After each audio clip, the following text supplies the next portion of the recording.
आता पाहूया टॉप 9 मोठ्या राजकीय बातम्या। महिला उमेदवाराला हसीना पारकर संबोधल्यानं उमरग्यामध्ये वातावरण तापलं। खासदार ओमराजे निंबाळकरांनी हसीना पारकर संबोधल्याचा आरोप। महिला उमेदवाराला बदनाम करू नका, परिणाम भोगावे लागतील, भाजपचा खासदार ओमराजे निंबाळकर यांना इशारा। मुंबईला लुटणारा रहमान डकेत कोण हे सर्वांना माहिती। एकनाथ शिंदेंचा उद्धव ठाकरेंवर अप्रत्यक्षपणे निशाणा, मात्र मुंबईला वाचवणारी महायुतीच धुरंधर, शिंदेंचं वक्तव्य।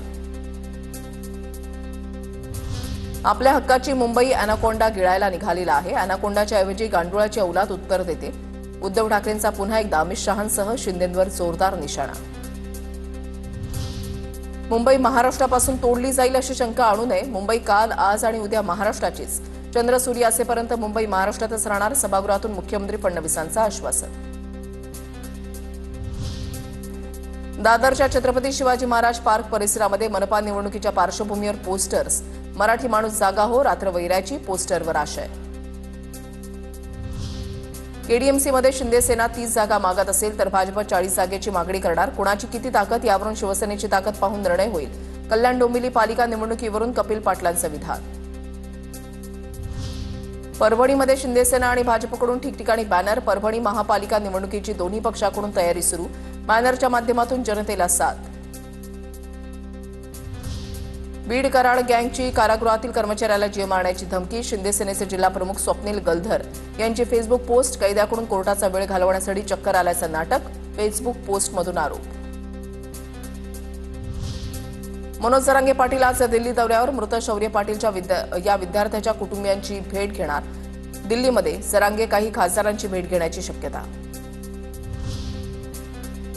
आता पाहूया टॉप 9 महत्त्वाच्या बातम्या।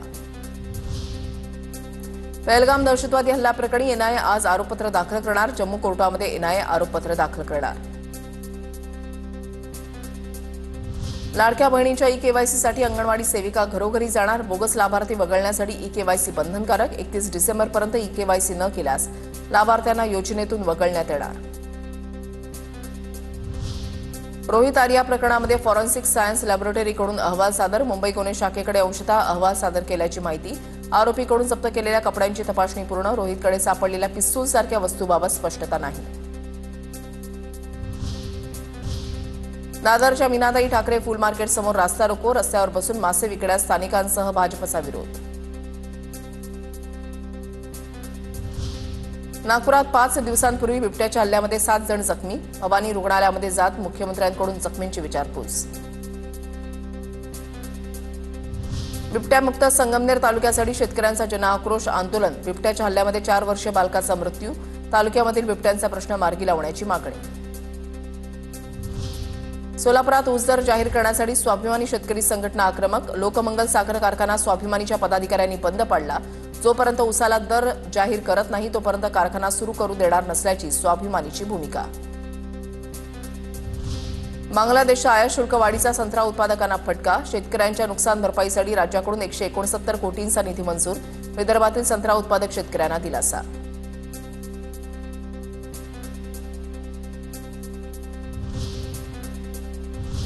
मुंबई उपनगरातल्या टॉप 9 बातम्या पाहूयात। मुंबई महानगर प्रदेशामध्ये 170 किलोमीटरच्या मेट्रोचं काम सुरू। पुढील 2 वर्षांमध्ये मुंबईत 132 किलोमीटर मेट्रो धावणार। मुख्यमंत्री फडणवीसांची माहिती।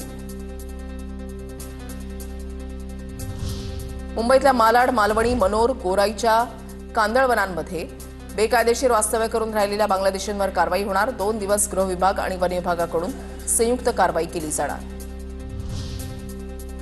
सिद्धिविनायक मंदिराच्या सुशोभीकरणासाठी 500 कोटी देण्यास विरोध। छत्रपती शिवाजी महाराज पार्कच्या रहिवाशानं मुंबई महापालिकेला पाठवली कायदेशीर नोटीस। करदात्यांचा पैसा नागरी सुविधा देण्यासाठीच वापरण्याची मागणी।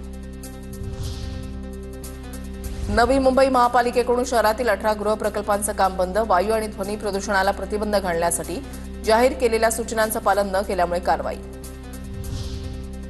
नवी मुंबई आंतरराष्ट्रीय विमानतळावर 3री धावपट्टी तयार होणार। प्रकल्पाचा अभ्यास करण्यासाठी तांत्रिक व्यावसायिक व्यवहार्यता सल्लागाराची नियुक्ती करण्याची प्रक्रिया सिडकोकडून सुरू। वसईमध्ये विद्यार्थिनीला 100 उठाबशा काढायला लावणाऱ्या वसईतील शाळेची मान्यता रद्द। उठाबशा काढल्यानं विद्यार्थिनीचा मृत्यू झाला होता। शाळेची हिंदी इंग्रजी दोन्ही माध्यमांची 2025-26 अखेरपासूनची मान्यता रद्द।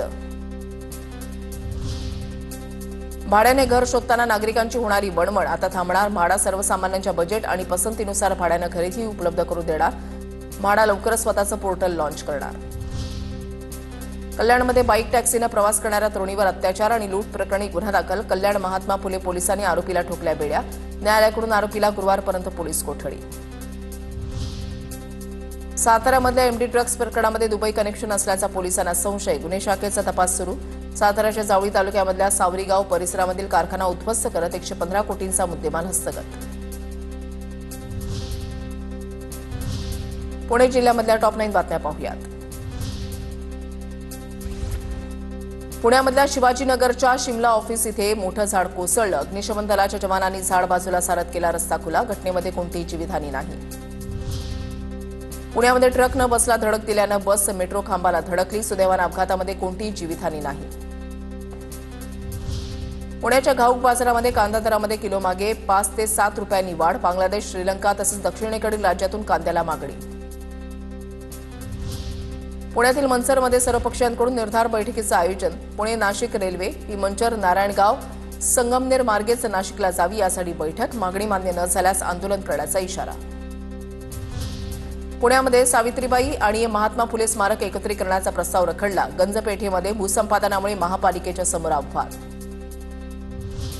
पुणे शहरात आता नव्यानं होणार 2 पोलीस परिमंडळ तर 5 नव्या पोलीस ठाण्याला गृह विभागाची परवानगी. 3 पोलीस आयुक्त आणि 6 सहाय्यक पोलीस उपायुक्त पदाला मंजुरी. पुण्यात घाऊक फळ बाजारामध्ये मागणी वाढल्यानं कांदा, टोमॅटो, लसणाच्या दरामध्ये वाढ तर गेल्या आठवड्याच्या तुलनेमध्ये तेजीमध्ये असलेल्या शेवग्याच्या दरामध्ये अल्पशा घट. विद्यार्थ्यांची ने-आण करणाऱ्या शालेय बसने नियम पाळावेत. पुणे आरटीओ विभागाचं आवाहन. आरटीओकडून आतापर्यंत 1446 वाहनांची तपासणी. 22 लाख रुपयांचा दंड वसूल.